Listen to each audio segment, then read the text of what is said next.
So we have families that come to us at all parts in the process. So some families may come to us after they've been trying to adopt for several years. Some families might come to us just knowing they want to adopt and know nothing else. Some families maybe are somewhere in the middle. So we kind of meet them where they are. And education is one of our big things with RG. And we just love for our families to be educated and know exactly what's coming and what to expect and how to process certain things and know the right people to reach out to for that. So having a consultant can help direct you in the right way, whether that's who to lean on for your home study, who to reach out for support in learning more about exposure or how to finance your adoption or how to prepare for your visit with your expectant mom, what to do and what not to do at the hospital, all of those things. So really the teeny tiniest things to writing a letter, just helping them process that, to the really big things about how to be at the hospital and how to support an expectant mom while they're at the hospital. So really it could be anything, but it's kind of everything at the same time. Yeah. Just being there. Welcome to the Adoption Roadmap Podcast, your go-to guide through the beautiful, complex, and transformative journey of adoption. I'm Rebecca Gruenspan, a single mom through adoption consultant for over a decade, author of the Adoption Roadmap book, and your trusted guide.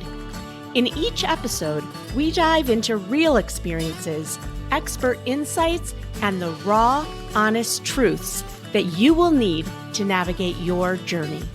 Whether you're just beginning, in the thick of it, or well past placement, you'll find support and community here to help you navigate this unique path with confidence and love.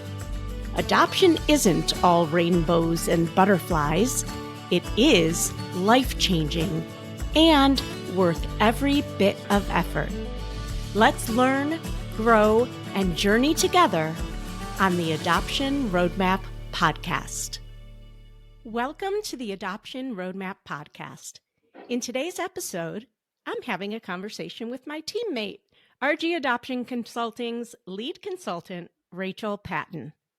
When she's not shaping the future of families or parenting her two children, Rachel indulges in her passion for health and wellness, embracing practices like transcendental meditation, learning about the latest therapeutic trends, and using essential oils in her everyday life.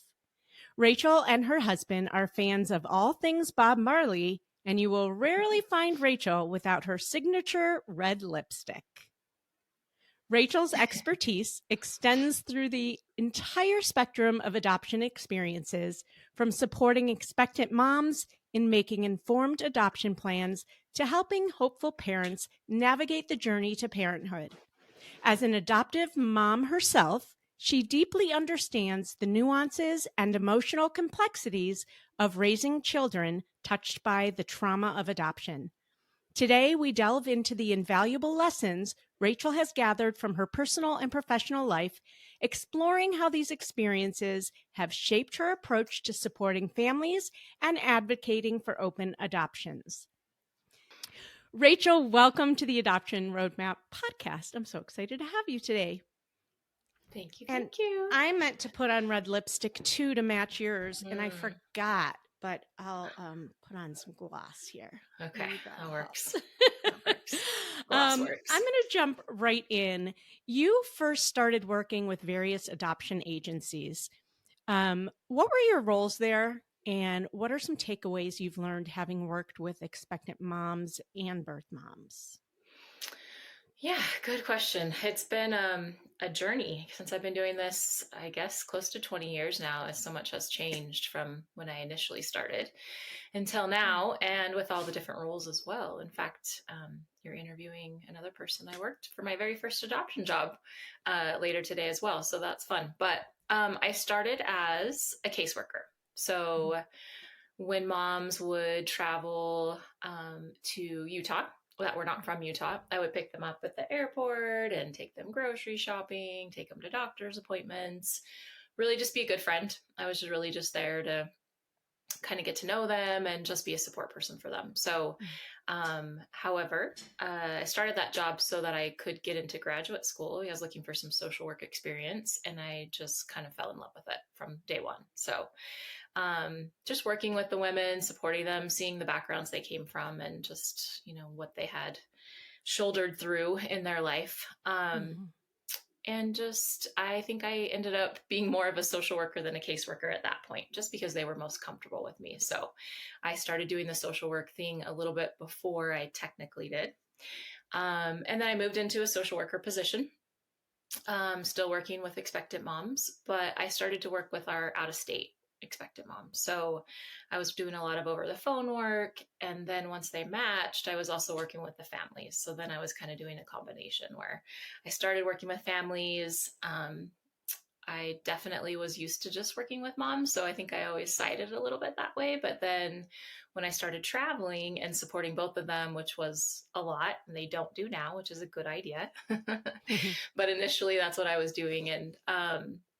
And I started to have a love for families too, especially when things kind of fell apart. And it's never a good day for someone, right? It's either the mom is very sad or the family's very sad. So it was a really hard job to balance that, because it wasn't like I got to be happy for whoever, right? Because I still had to be grieving with somebody else. And so I think that was a really rewarding job, just to kind of get the feel of everything and learn about both sides, but also a really hard job as well. So that's kind of how I started.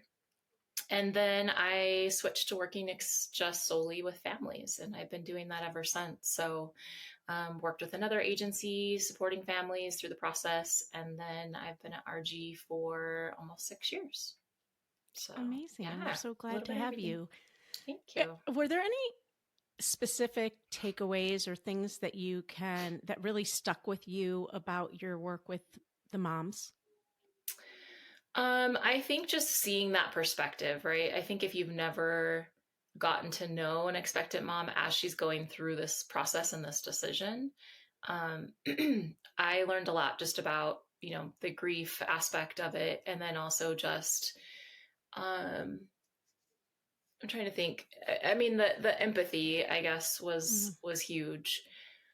But I think just seeing that they were grieving either way, right? Like sometimes they chose to parent their child and they knew that it was going to be hard and they knew it was going to be tough, and they were in this difficult decision no matter what they chose, right? Like if they chose to parent, they knew that they likely didn't have the means and were coming from nothing.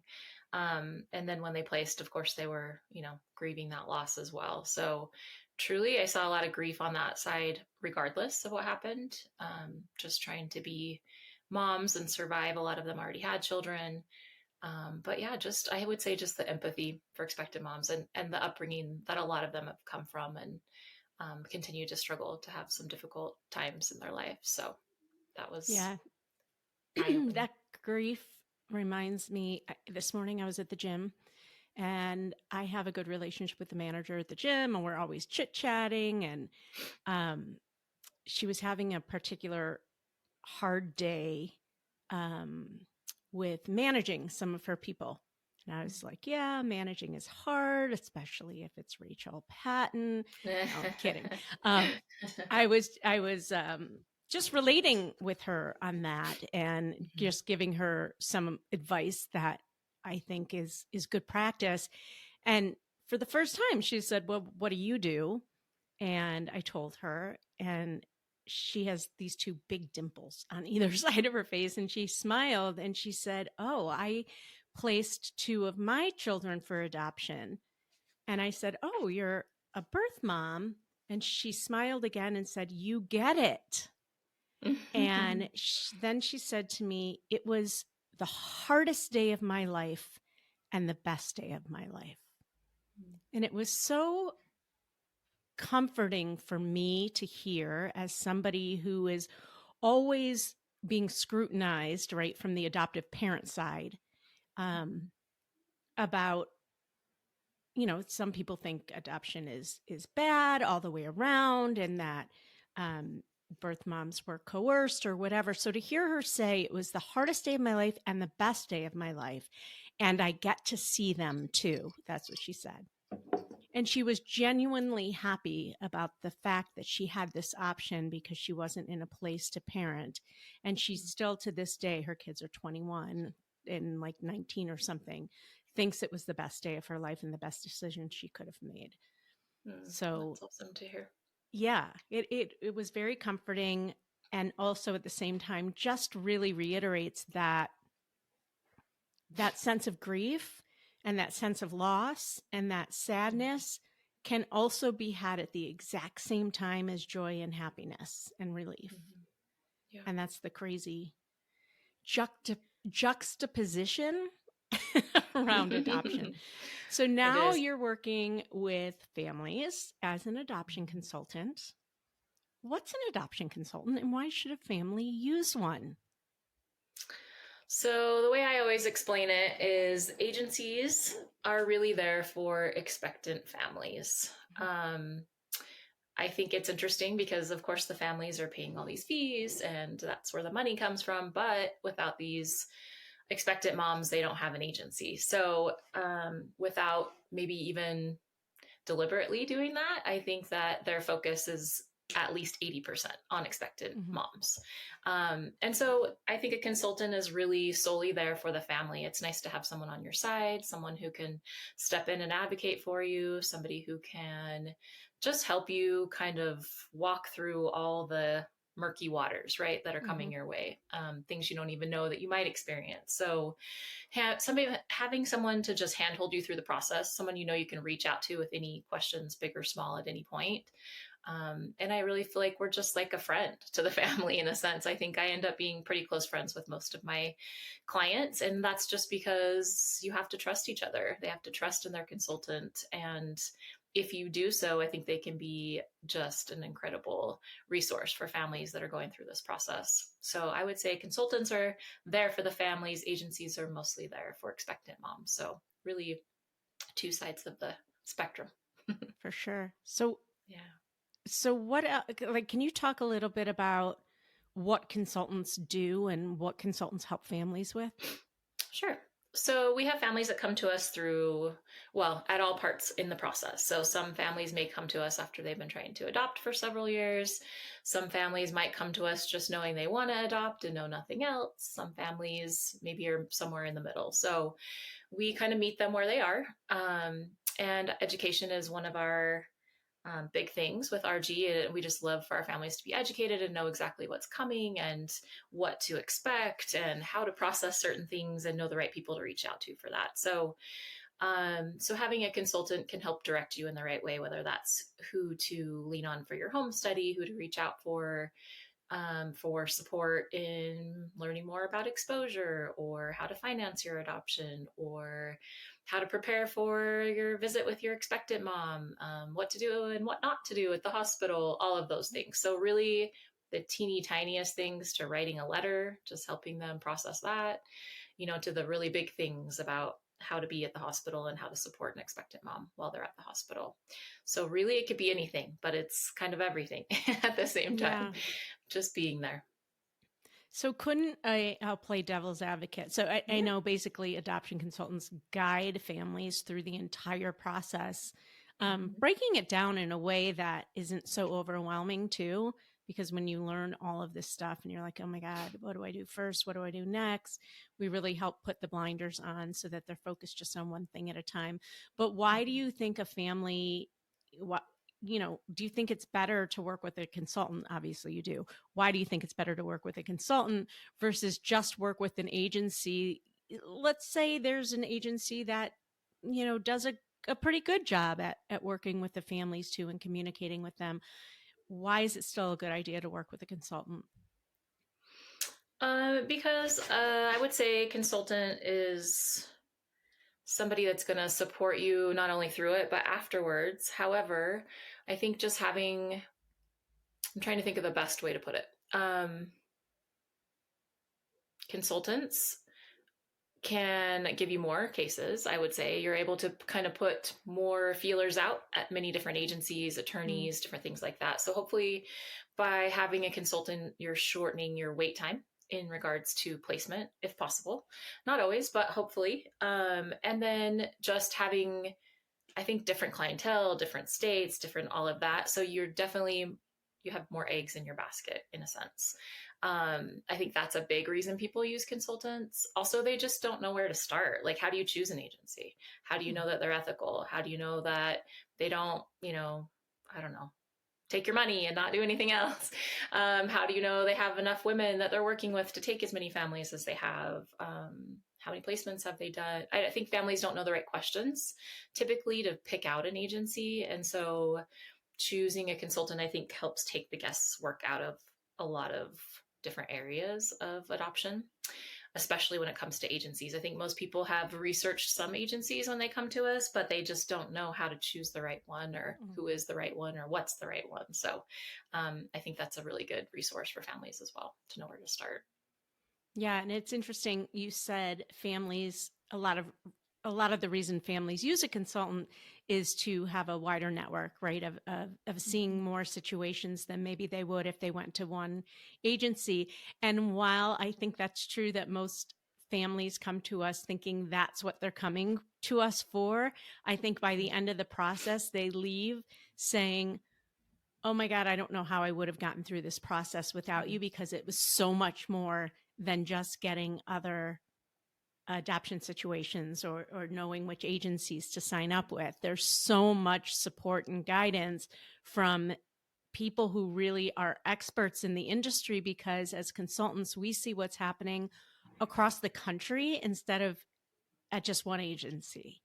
Mm-hmm. And so we can guide them in the right directions and provide the right supports. So yeah, I think you're right. I think we hear that a lot from clients, is they just don't know how they would have got through it, or how they would have chosen or done anything. And so, yeah, I think you're right. I think they come to us for one reason and walk away knowing that it was for multiple reasons that they ended up choosing a consultant. yeah. So you've worked with a ton of families over your career. What makes a good client to work with, a good family to work with? Be honest. I think trust is the number one thing that families need to be open to, because I think if families can come to us trusting that we know how to guide them, their journey is going to be a lot easier. But families that have a lot of pushback and question every little thing that you're trying to help them with, that's very difficult to navigate. And I think those families end up not adopting in the amount of time that they would like to. So it takes a lot longer, I think, if you're pushing against the process. So trust, I think, is key. And then, gosh, well, I mean, clients that come to us that are open as far as like what they want to be a parent, right? They don't necessarily care about race or gender or, age or exposure or whatever. I mean, those clients are gonna move through the process a lot quicker. I think, however, I've learned there was a point where it was really hard for me to work with families who maybe weren't open to race or something like that, especially being a transracial family. So my husband and I are both Caucasian, both of our children are African American. And at first it was kind of hard to work with families that weren't open to African American cases. And now, like, I actually really value that they can say that. I think it's really important for them to know sort of their limits, and like, if they're able to adopt a child that's outside of their race, will they have the resources? Will they have the support? Will there be other people around, mirrors for them, for their children, that sort of thing. So I actually really think I think it's actually great now that people can speak up and say, like, I just don't think we're the right fit for that. And so I feel like that's actually a great client to know, like, what are their limits? What can they take on? So initially I would have liked families to be open to everything. And now I think it's really important for them to really, truly think about it and know what they're able to do as far as parenting goes and who they're able to support. So openness, I think, is great, but trust is amazing. I mean, excitement helps. I think just then they respond quickly and they're excited and they want to share things with you and they want you to be a part of it. The more excited they get, the more excited we get, and the more we want to really just, interact with them and help them through the process. So people that are hard to get a hold of and you feel like you're constantly bothering them to adopt a baby is really frustrating. So I think maybe people that aren't quite ready jump in a little bit too soon. So just being ready to hit it 100%, because I don't think people realize how quickly it can happen for them when they work with consultants. Yeah. They come to us thinking like it'll be a year or so, and some people, are active and matched within a week. So you just never know. So I think coming to us ready to go and just ready to be excited and just jump in with both feet is Yeah. really And ready to important. go doesn't mean having a home study yet necessarily. It Mm-hmm. just means like emotionally, financially, Mm-hmm. um, Mentally, you're ready, there. mentally, you're there. Right. Mm-hmm. And I was going to say communication. The Mm-hmm. more you communicate with your consultant, and I guess, I don't know, I'm sure different consultants work differently than us, but we say the more you text us and contact us, the better, because then you'll feel more supported, right? The more they contact us, the more supported they feel, instead of just waiting for us to contact them all the time. Yeah, Um, absolutely. so let's flip it. And we've touched on some of them. What tends to make a client difficult to work with? And how do you navigate those challenges? And you Yeah. touched upon some, but Um, it's interesting, but I would say, correct me if you think this is wrong, but I think a majority of our clients probably are type A personalities, it seems like. So I mm-hmm. think it's really hard for them to just let go and trust the process. You're used to controlling everything. You want to know what's going to come. You want to know everything before it happens. And there's just not a lot of control in adoption. So I think that for people that are really, really just type A and like to have that control, it's really hard to work with those families. I think most families are, and then they kind of learn to let go a little bit and just kind of go with the flow. And those people do well. The people that really still try to hold tight to those reins and want to control everything, it really just makes their process so much harder. It makes my job harder. It makes their job harder. For instance, and that can happen in all areas, right, of the process. So, I mean, it can start with the home study, it can roll into the profile book, which is hard for everybody. And then coming to, cases, and they want to control what they're getting, when, and what they look like, and why they don't have all this information. And it really can carry over to everything. So I think really controlling clients can be the most difficult to work with. They lack the trust and want the control. I think those are the two things that if you can trust your consultant and you trust the people you're working with and you feel like you're in good hands and you can let go of wanting to control everything, your process will go a lot more smoothly. It's like when you start a new job, the more coachable you are, Mm-hmm. the easier time you'll have and the more feedback you'll get. And we always tell people, I always tell people before they join RG Adoption Consulting, that the one thing we require of every single person we work with is to go in with an open heart and an open mind, because where you are today might not be where you are in a month from now if you allow that. If you Mm-hmm. allow yourself to continue learning and understanding and let your heart be open and your mind be open. Um, I think that's a really good one. And I think also part of that is a sense of entitlement. Mm-hmm. You want to talk a little bit about that? Yeah, actually, that was another thing I was going to say that makes a good client is empathy, right? So just kind of putting themselves in the shoes of an expectant family and what that looks like. And I think um, some families will kind of forget what the other side looks like, right? So they jump in it, they want this baby, and they don't think about the expectant family and what they're going through, and they're lacking the empathy. And I think yeah, the sense of entitlement, meaning like they should be able to choose exactly what they want, when they want it, where they want it from. And, maybe they're not open to having a relationship with the expectant mom and they really just want this baby and then to kind of wash their hands and be done. Like, this is our baby and we're done. So it's such a disservice, I think, for their child to go into it that way and to continue to go through the process that way. And I do think that it will backfire on them eventually with their children. So I think really shaking the sense of entitlement would be a huge thing to do because otherwise there will be a lot of regrets if you are, trying to control and don't understand what the other side's going through. I think expectant moms go through so much more than adoptive families realize. And the process, I think families think, oh, they're getting their bills paid and they're, this and that, and they're being taken care of. And so they're fine, but we forget about everything else that's going in their lives. Again, a lot of these women came from foster care and they didn't get the love and support throughout their lives. And actually, sometimes being in the adoption process is the one time in their life that they're actually getting their needs met. So I think a lot of times when women are asking for more things or more this or more that, I think families start to get bothered by that. Of course, that's hard because you're renting the bill, but at the same time, for once in their life, they're asking for things and actually getting things that they need to help support them through this process. So I think we forget about that sometimes as families. And we realize that there's a loss that they'll deal with forever. Recently, we had some fall throughs around the holidays, and when you think about it, if they were to place a baby around the holidays, that's a constant reminder during the holidays too, right? So this family that's blessed with this baby for Thanksgiving, and it's the best gift ever. Now every Thanksgiving, that expectant mom is feeling the loss of that baby she placed. So I think we don't think about the flip side as often, and I think there is that sense of entitlement. Until we can really dig deep into what they're going through as well, feel that side of it. I love that you talked about the fact that this might be the one time that they feel empowered in their life.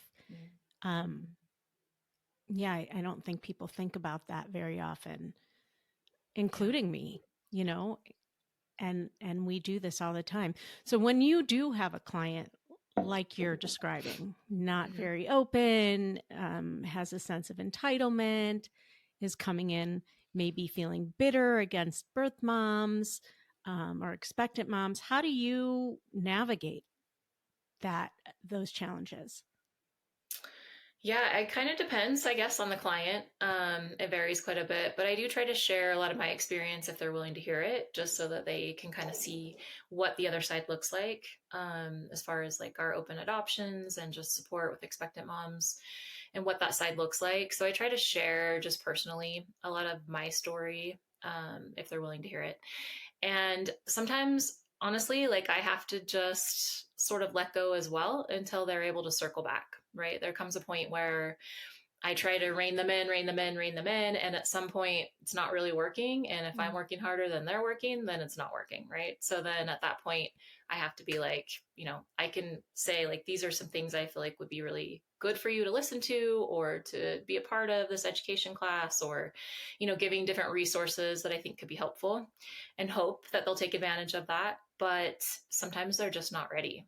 And sometimes I have to let go a little bit and wait for them to come back when they're ready. So I think that's part of when I say, if they come to us ready, things are going to go a lot more smoothly. Sometimes people think they're ready and then they jump on and they're not ready. So I think it just depends. But I try to coach them and give them as much as I can to help support them through the process. But there are some clients where I have to just kind of back off a little bit until they reach back out and they're ready to go instead of chasing Yeah, them. you're so right. We can't be more ready than they are. That's so true. I have noticed that from time to time as well. Like we're putting in all this effort to make it happen for them. We're guiding them into what we know works for them to do. And then, there's a lot of families who will just wait and not take our advice as to what to do to help move the process along. They feel like it should come to them. And why aren't they being picked by what they are looking for?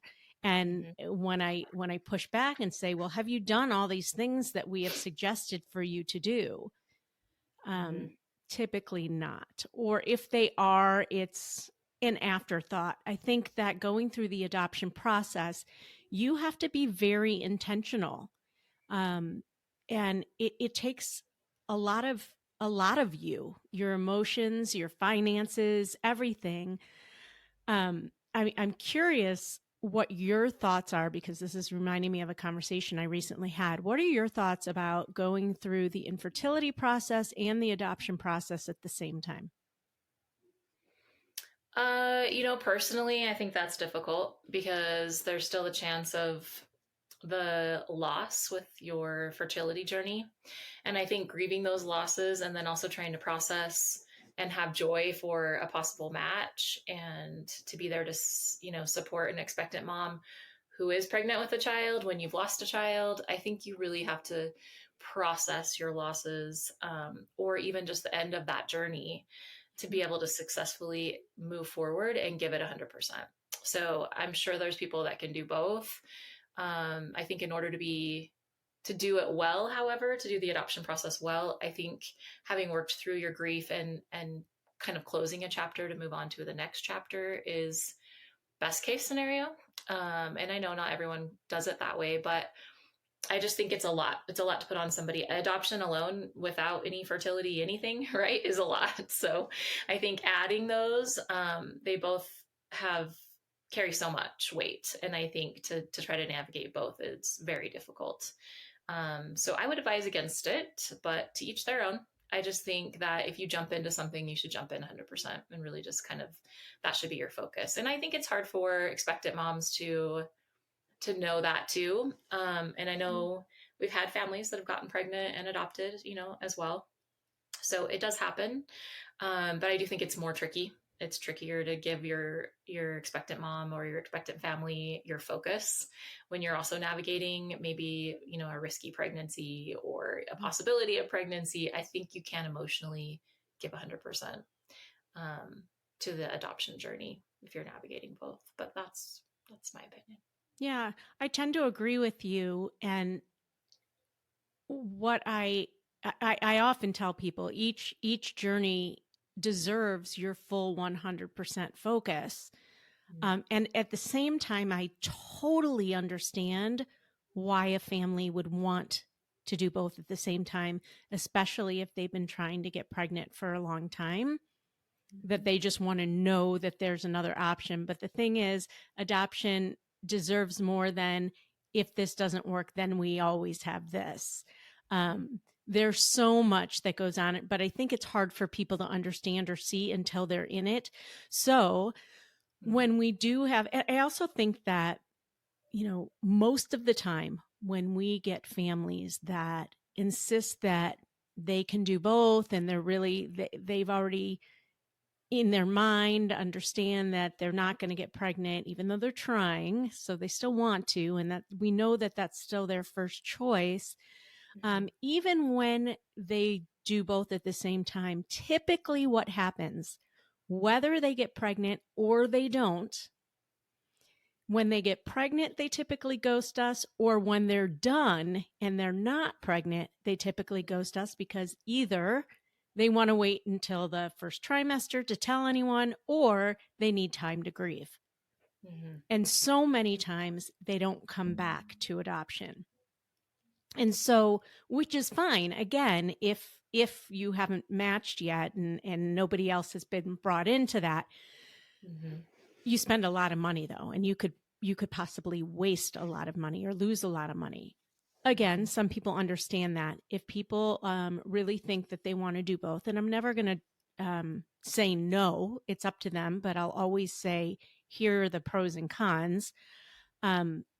Pay in installments if you have that option, so that you're not paying in full for something that you might not see through.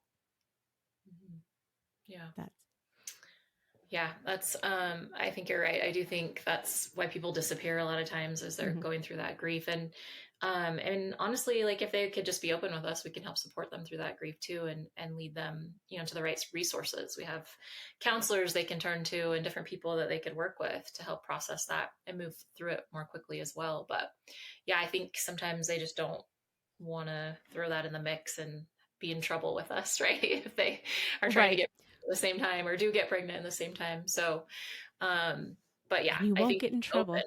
Exactly. Yeah, be open. Just that's what I say. Just tell. And actually, we started a new thing in our agreement. We put in a new thing into our agreement saying, giving families a little bit of grace. If you do become pregnant, then we're going to let you put your account on hold for a year to see if you want to come back. afterwards or if things don't work out. So we put that in place in hopes that people would decide to just tell us instead of Mhm. ghost us, because we hate that. Like, we want to support you wherever you're at.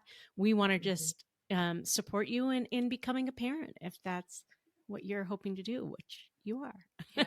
And I think you and I are a little bit more crazy that way, in that like we do truly want all our clients to like Mm-hmm. adopt, and when they disappear you're like, what happened? Like you can't, Come it's back. hard to just turn the page, like tell Mm-hmm. us what happened, how can we support you, even if it's wrapping up. It's just, it's nice to know like that they're successful in some way, or else just they're okay being done too. It's just nice to Right. wrap up that package and tie the bow, I think. So Right. yeah, Don't just let us sit there on the fence know. by yourself. Yes. Get the Yes. support you Even if need. you want to sit on the fence, we'll sit with you. We just want to know you're on the fence. So, Right. Good point. All right. We talked a little bit about entitlement, and privilege may or may not fall into that. And I'm talking about privilege mostly having to do with money. How have you observed privilege? Or it could be white privilege too, which is very prevalent in adoption. But how have you observed privilege with families? Before we go on, I'm going to take a quick break, but don't go anywhere. We have so much more to cover. Shopping for the right hair and skincare products can be tough, especially for multicultural or transracial families. That's exactly why Kate Shanahan created Sweet Peachtree Marketplace. When Kate and her husband adopted their daughter, she realized that caring for her melanin-rich skin and beautiful curls was essential to raising a confident girl. And as a cancer survivor herself, chemical-free ingredients were a must. She wanted one place with safe, natural products for her whole family, plus education and resources for families like hers. Now you can find it all at Sweet Peachtree Marketplace. Just visit sweetpeachtree.com, and because you're a listener of the Adoption Roadmap podcast, if you use code ROADMAP10, you'll get 10% off your first order. Sweetpeachtree.com with the code ROADMAP10 for 10% off your first order. Sweet Peachtree, celebrating every curl, every shade, every family. We talked a little bit about entitlement, and privilege may or may not fall into that. And I'm talking about privilege mostly having to do with money. How have you observed privilege? Or it could be white privilege too, which is very prevalent in adoption. But how have you observed privilege with families? Well, I mean, honestly, I feel like we have the best clients, so I don't feel like I have to deal with that as much as you would think. We But tend I to do have think pretty down to earth people, we which do, I love. we do, Yeah. which is great. But privilege comes with, well, I'm paying for this and that, so I should have this and that, and I should have a say if she, gets her car fixed or not, because I'm paying for it, and I'm just reflecting to possible bills for an expectant mom. But I think it comes back to that control a little bit too. The privilege and the control really kind of tie in a little bit, but gosh, it's hard. It can come in so many different ways, but and people don't always even realize that they're acting that way in a privileged way. But I think just expecting certain things, like we're paying this much money, so we should be able to have a healthy white baby, sort of thing. Mm-hmm. And not even saying it, but saying it without saying it is usually what happens. That's the biggest way I think I see the privilege is. Um, Also, I think people forget that I laugh because when we first adopted my grandma, my grandparents were not supportive of us adopting outside of our race, and they grew up in the South, and I remember as a little girl just seeing racism everywhere as a little girl, and so that was normal to them. So they really were not happy that we were adopting outside of our race. But my grandma would always say, "Why don't you just wait for a doctor's baby?" And I'd be like, I okay, don't think that's how like, because adoption works. doctors are placing their babies for adoption all the time, right? So it was just so funny. Like um, just the concept, to some people is like, there's going to be this perfect child and this perfect family that's going to place this baby. But we forget that, the reason these women are not parenting their children is because they don't come from the greatest backgrounds. They don't have stability. They don't have great jobs. They don't have all the resources that these families have, or they would be parenting their children, right? They don't want to place their children for adoption. They're doing it because they want more for their children. They're doing it because they want more for the children they're already parenting. And I think families forget that. They think they're just like them and they're placing this baby and we should be able to control this or that or whatever. So that's the biggest piece I think I see. Is in the area of, and again, just, the lack of empathy and support for the expectant family, and just the unknowns that they don't really realize the backgrounds that these women come from. And they want this perfectly healthy baby, but these women are barely making it day to day. And sometimes, taking pills is how they make it to the next day and how they get through. And of course, none of us want our babies to be exposed to, any drugs or alcohol or even cigarettes, right? But we don't get to choose that. That's not for us to choose. And if smoking a pack of cigarettes a day gets her to the next day and gets her through that pregnancy, then so be it, right? We don't know. We don't know what her day looks like. So, I think that's where I notice it the most, is just wanting the things that we can't always have. Right. And speaking of cigarettes, by the way, if you're not open to cigarette smoking, please don't adopt. Like, I'll just say that because it's so prevalent. I have had conversations with people that have said pretty much, we're not worried about getting picked. We have a lot of money. We live in a big house. We have nice things. We can provide anything for a child. And it always makes me cringe a little bit. And then on the flip side, I had clients who were very down to earth. They happen to have a lot of money. And they asked me sincerely, they said, this is going to sound really bad, but does our money play into, like, will that help at all? And they were serious. And I thought, you know what, that is a good question. And the answer is yes and no.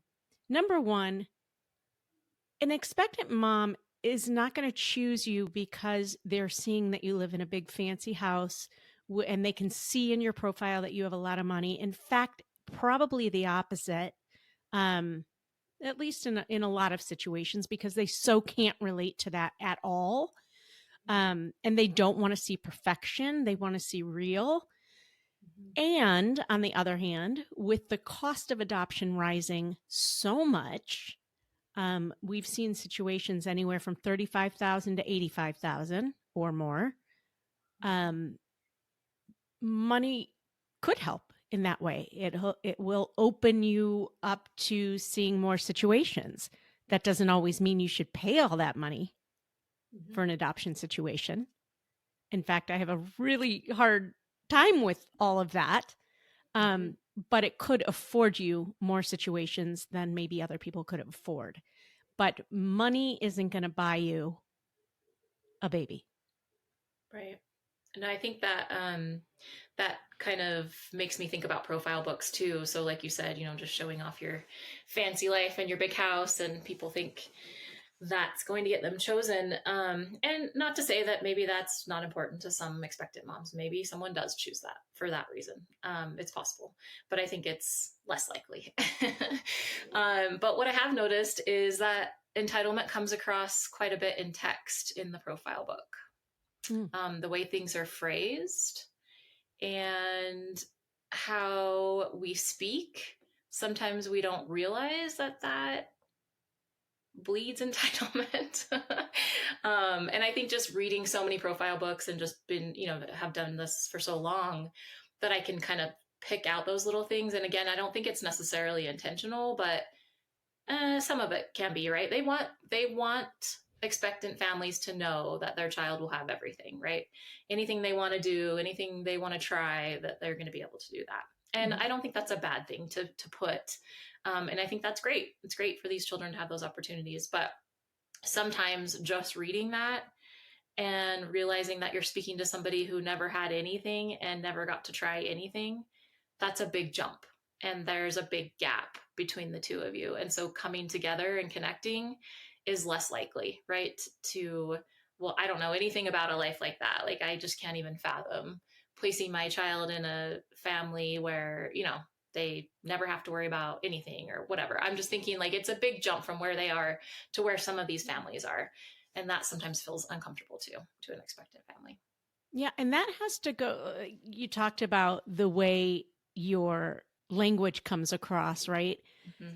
That really trickles down to the team that you're working with too. Mm-hmm. And this goes with the harder people to work with, right? If you have a bad attitude, like check that attitude at the door and show up, you know, you are working with people to help you become a mom or a dad. Those people, when somebody thinks of who is a mom or a dad, they're thinking about compassion, compassionate people, loving people, kind people, giving and generous people. Be that person that you want an expectant mom to believe you are, and I'm sure you are, but be that person to all the people on your team that are trying to help you get there. Don't be the person that your true colors come out when things aren't going your way, right? We want to see that your true colors, you can still be upset and lose a little hope or be down or be sad or be angry and still be that loving, compassionate person that's just a little hurt or Mm-hmm. sad. Yeah. I think And that's also really important. and I think come into this process knowing that there's going to be those times, right? Like, Yes. I mean, sometimes you do get screwed over and it's money and it's emotional and it's all the things, right? And we try to protect you at all costs and hope that that doesn't happen, but it does happen. And what are you going to do when it happens? How are you going to respond to that? Because the people you work with aren't going to want to work with you and continue to place a baby with you if you're throwing a fit, if you're throwing a temper tantrum. When the next baby's born, they're not going to reach out to you because of the way you acted. So, and again, I mean, it comes to compassion as well. But if a woman changes her mind and wants to parent her child, that's her right. She's a mom. She carried that baby for 9 months, regardless of what her plans were. It can change, right? So how are you going to treat her when she decides, I want to keep my baby? You know, Yeah. she grew this baby. She loves this baby. She wants to parent this baby. So how are you going to respond to that? And I've seen so many times where moms will take a baby home and parent, and then they can't make it, and they'll reach back out to a family, but not if a family flips out when they decide they're going to parent, or not if they share unkind words when they decide. It's how you react is really going to ultimately determine your journey and Yeah. how smoothly it goes for you. Just know that the team that you put in place is there to support you. We're on your team, literally. So, based on your professional experience, can you share some best practices for families going through the adoption process so that they are the most prepared and informed that they can be? Yeah, I mean, we fall back on that education piece, right? So I Mm-hmm. think just learning as much as you can about everything you can. And we have all those resources, but it's also okay to listen to all the podcasts and to read all the books and to learn and talk to people. I think speaking to people, adoptees and adoptive families, and we really try to create a sense of community so that our families can talk amongst themselves and support each Yeah. other. You and I have been through the process, but it's been a decade, over a decade. So I think it's really nice to have those people that have been through it right before you talk to them, ask questions.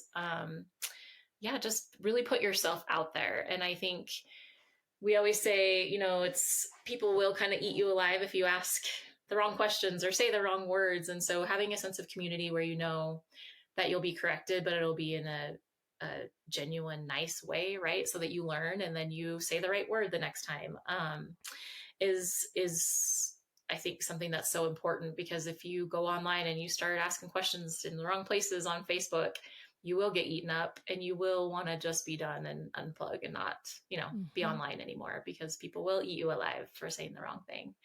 So I think just jumping into a community, having the support, making sure you're around people that support you, um, and a consultant's perfect way to do that. And education, just making sure that you're continuing to learn even after you adopt. It's a continual process. So once you adopt, I know, Becca, you always say this, but your journey just is starting, right? So now you're navigating a whole different side. Mm-hmm. And that's the awesome part about consulting, is that you're still in our family, and you still get to reach out with questions or concerns, and we still can support you with resources in the future when you're struggling with this or that with your child. So Yeah. And at the yeah. very least, like I know every consultant out there that I know provides education. And I think most of them provide a community too. And those are safe communities for you because Mm-hmm. your consultant is watching, they know the people that they've worked with.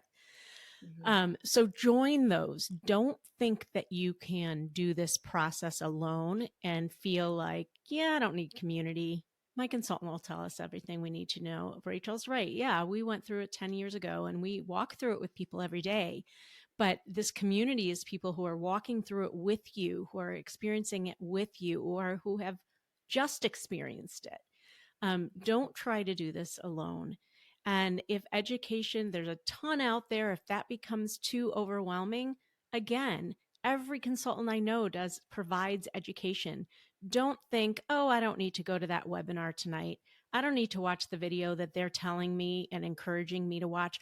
We're encouraging it and we're providing it for a reason. It's not because we wish you would know this stuff. It's because you have to know this stuff. Like it's that we do know because we are ahead of you in the process. So trust in your team again, and immerse yourself in the community and the sense of learning because it's a lifelong process.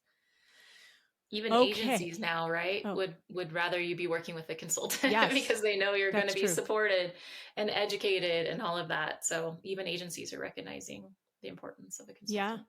Yeah, there are some agencies that won't work with you unless you're working with a consultant, and some Mm-hmm. agencies that don't even keep a list of families because they know they can just reach out to the consultants that they trust. So they like when you are educated. In fact, that is the number one thing when I have asked agencies who makes the best clients, they say educated and supported clients, Mm-hmm. people who know this Yeah. process.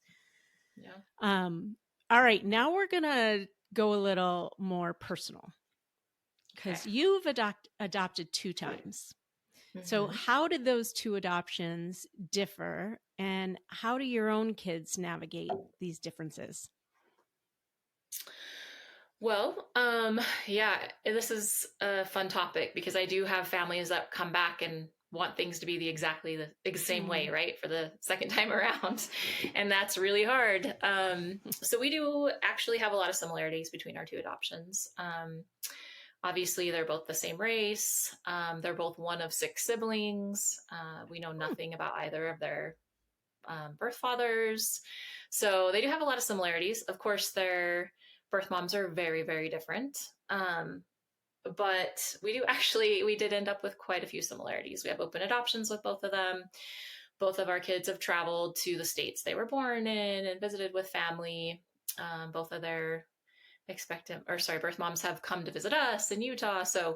Um, so it turned out that it's been very similar. That doesn't always happen, but um, as far as differences go, I mean, like I said, their birth moms are very different. Navigating our open adoptions is very different. The relationships, because of the relationships and the expectations between the relationships. Hmm. Um, What do you mean by I that? think just so afterwards, I don't know about other families, but I'm assuming yes. But you becoming a mom, you take on this, like, I don't know, like you're so thankful to the birth family, right? Like Mm. you feel it, like they made you a mom and you have this incredible child. And so you almost always feel indebted to them, right? And Mm-hmm. a lot of these women, like I said, don't come from stability. So I Mm-hmm. think even after placement, there's times where they'll reach out and ask for help, and whether that's financial or emotional or whatever. Navigating that afterwards can be tricky as well. Asking for money to help pay for bills or rent, or to keep their phone on or whatever. So I've experienced that with both of our birth families, and it's tricky to navigate, but I think you have to really kind of set those boundaries up early. And even with boundaries, sometimes it's still tricky. So our relationships that way, just financial instability and things like that varies with our birth families. And so that's hard too, because you want them to be loved and safe and have a roof over their head and have a phone to use and all of that. But you also have to take care of their child that they chose to place with you, right? You have to have the funds to do that too. So it's tricky. So our relationships are different in regards to like. Do your kids feel that difference? They don't. Okay. Neither one of them really ask much about that at this point. Okay. So they're 10 and 12, but I'm sure they will in the future. But no, they don't really ask, and they don't really reach out to them directly at this point. They both have their numbers like in their cell phones and all of that, but they just don't really communicate. I think that there will come a time, especially in the next couple of years, where they'll reach out more and want to have that closer connection. But right now we haven't had to deal with that too much. So I don't have too much experience in that quite yet. But I think those are the biggest differences. But I would say it doesn't really matter either. I think that having unique stories is part of the process, and for them to each have their own story and have those unique differences is perfect, right? That's their story. That's what makes them them, and what makes everything unique about their story. So I think they don't have to match, right? Nothing has to match in adoption. And I think just being open to that too, because and kids are so much smarter than we give them credit for too, right? So, well, we have to act like their mom sent this gift because this mom sent this other kid a gift, and blah blah. And just be open and honest with them about it, right? Like, I think when they're ready for it, I think you don't need to give them more than they're ready for. But if somebody sent a present and the other one didn't, that's okay. You can have a conversation about it. Like, maybe that birth family is more secure than the other financially, or it doesn't mean there's less love. It doesn't mean, so you can have those conversations. But I think those are the things that families get caught up in, is possibly openness. Maybe one family has a very open adoption and the next one wants closed. And that's tricky to tell your kids, like, yeah, you can talk to your birth family and you can't, right? But that's not our choice either. That's the choice of the birth family, and we have to respect that. And I think we just have to be there for our kids and support them. We're loving them equally. It doesn't take away from our love for our children, right? Their stories are unique, and that's okay. But I think just being open with your kids and just not trying to hide it, not trying to sneak presents so they each have equal presents or whatever, that sort of thing. I think just be open about it, because the truth will come out eventually. And I think the more open we are with our kids, the better our relationships will be as they navigate those, tricky parts of the adoption that are to come with birth families in the future. 100%. I mean, speaking of nothing being the same, you guys are different races. First of all, what do you call that? Because like the typical, what we use a lot is transracial adoption. Do you call it transracial adoption? I say we're a transracial family. Transracial family. I've also heard interracial, mixed race family. So I was just curious what you use. So how do you navigate the complexities that come with that, especially living in a state that's predominantly white? I guess most of our states are predominantly white, but your community. Yeah, I mean, I'm still navigating the complexities. Every day is a new adventure, so I don't have it all figured out by any means. I'm constantly trying to do what I can, but it's tricky. There's some days and months and years that are trickier than others, right? But I think just making sure, like you said, we live in a predominantly white community. I try to look for schools that are more diverse for our kids to go to. Black barbers and beauticians for hair care.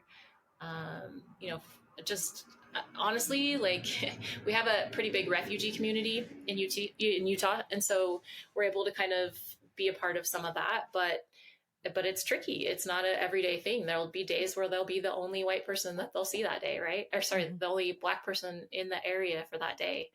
Um, and so like in our neighborhood, there are no other Black families.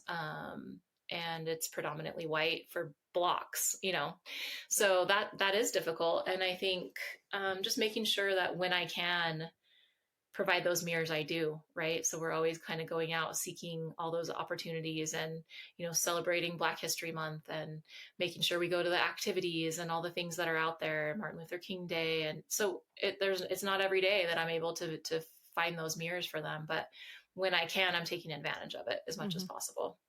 And also just talking to them about it, being really open about it. I mean, honestly, I talk about moving all the time. So we're in a more diverse community and more diverse state. And both of my kids are like, no, we don't want to move. They're at that age where I'm like, yeah, but, and they're like, nope, we don't care. So right now they're not feeling it. Right. So, I mean, I still try to make it happen as much as possible, but yeah, it's hard. It's hard. And I think that's why I say when families, aren't sure they can do it and they don't have enough mirrors for their kids, then great, good for you for knowing that. And that's important. So if you can't make that happen, then I know, you shouldn't be moving forward with a child outside of your race. So yeah, it's complex for sure. And every day is just a challenge, and I have to just look for what I can when I can, really. But what are some ways your kids have navigated that complexity?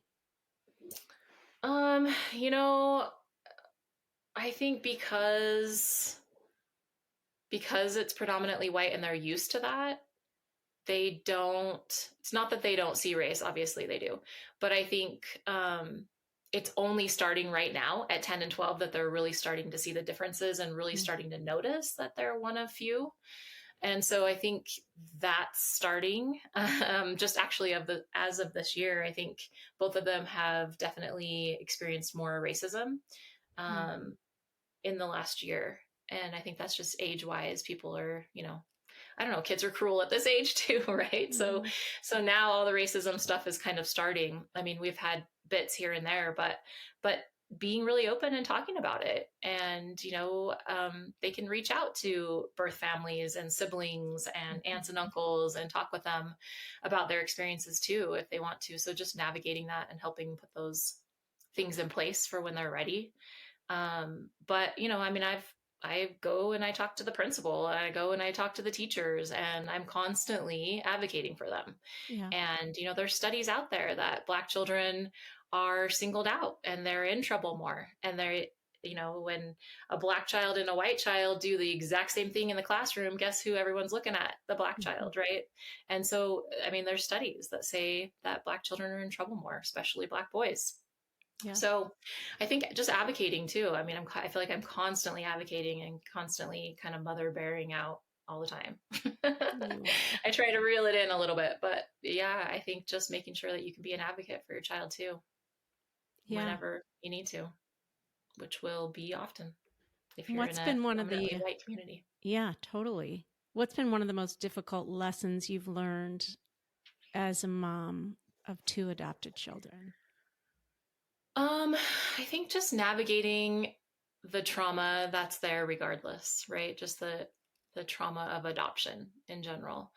And knowing that I think my children need to be parented differently than maybe biological children born to their parents because of the trauma. And I think learning how to work through that and just learning the correct way to discipline them and not spark trauma, like not reignite trauma that lies within them. And it's kind of hard to explain until you're in it, but we use the TBRI method. It's trust-based relational intervention.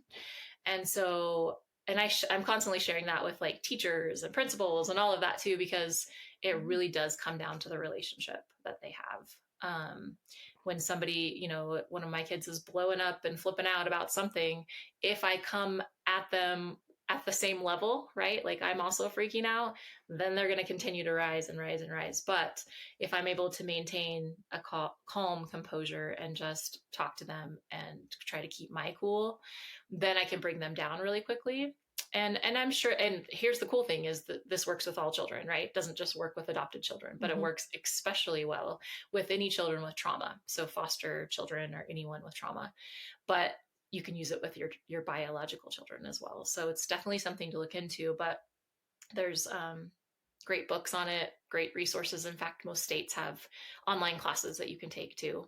But awesome. super helpful. I think that's been the most helpful thing and a game changer for us in regards to parenting. That's awesome. And we'll link some information about TBRI in the show notes. Thank you for sharing that. Yeah.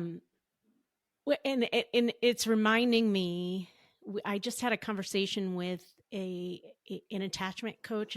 She's an expert in attachment, Sarah Cole. She's a coach, and I did an interview with her, and she talked a lot about how she knew she needed to parent her children differently, and so she went through this training. I don't think it was TBRI. It was a different method, which she shares in the podcast episode, which I will also link to. So check that out. But yes, parenting our children is often different when it's through adoption, and there, especially if there's been, outward trauma. Right. Open adoption. Why do you think it's crucial?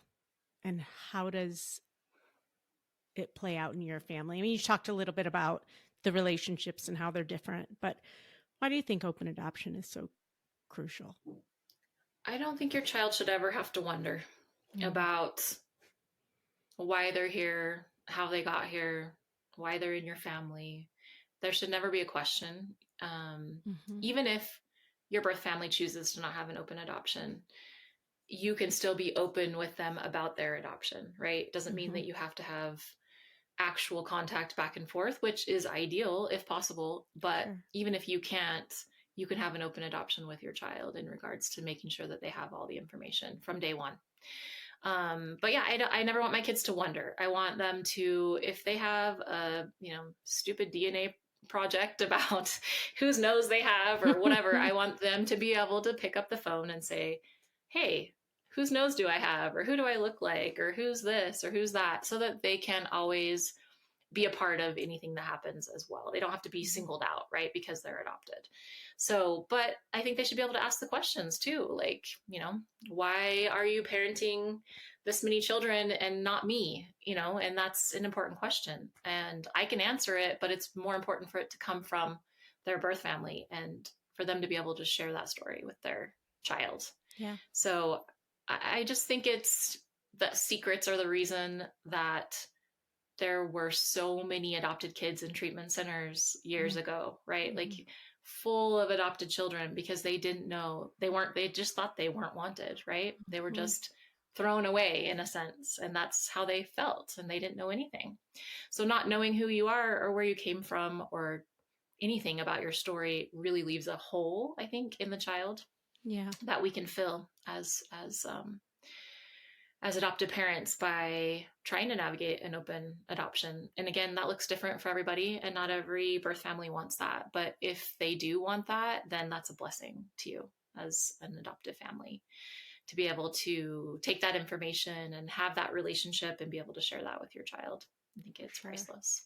It helps them live in reality and not fantasy of a better life somewhere else. That's just one of the many reasons. Also, how do you help your families navigate a healthy open adoption relationship with, after they've adopted, or what do you, what advice do you give them as they are about to navigate an open adoption? And I think it does become tricky when there's longer matches to have open adoption before you have that relationship, right? Before the child is placed with a family. I think open adoption can be a little more tricky in the beginning to navigate while they're pregnant. But I also think it's maybe they want an open adoption right now and maybe in a year they disappear and you don't talk to them, That's true. Again, for years and years. So this is your chance to learn as much as you can about them, to gather that information for your child, to be able to pass on to your child. And maybe they don't want an open adoption at all. So now is your time to get what you can as well, just to share. And that doesn't have to be having direct communication if they don't want that, right? It can be, and that's great if it is, but just making sure you get to know them so you can pass that on to your child. But I think you've got to respect whatever level of communication the birth family wants. And at the same time, you can say, like, I know right now you don't want any contact, and we 100% respect that. If you change your mind, please know that we're here and we would love to have more contact if you choose that later. So I think a lot of birth families might be nervous to reach out if they initially chose a closed adoption or very little contact. So I think making sure that they know, especially after placement, that you're open to it if they change their mind, because I think that's really great for you, your child, and for the birth family if they choose to come back around. And they might need a couple of years to grieve and to get back on their feet and jump back into life before they reach out. And there's no, right way to navigate that. I think just being open and being able to support the birth family's wishes and whatever that is. But if they do want to open adoption, then see that as a treasure, right? And gather as much information as you can and write it all down. And it's just going to be invaluable for your children, especially if you do lose contact eventually. Yeah. And hopefully you won't, but I find that it's very common for there to be seasons of communication, especially on the side of the birth mom, that, you might have direct contact and then suddenly she might disappear. And maybe that's because it's too hard for her emotionally, or there's many different reasons, right? And then they might come back into your life. And so just to keep that door open, seasons change. Just because things are one way now might change later. And also it might mean putting some healthy boundaries in place as you navigate the relationship, depending on what it is, and what that relationship looks like. So, Rachel, thank you so much. We dropped a ton of golden nuggets here today about working with a consultant and what that looks like and how to be a good client, and just about transracial and open adoption. We kind of covered a little bit of all of it. But before I let you go, I do have a quick fire round.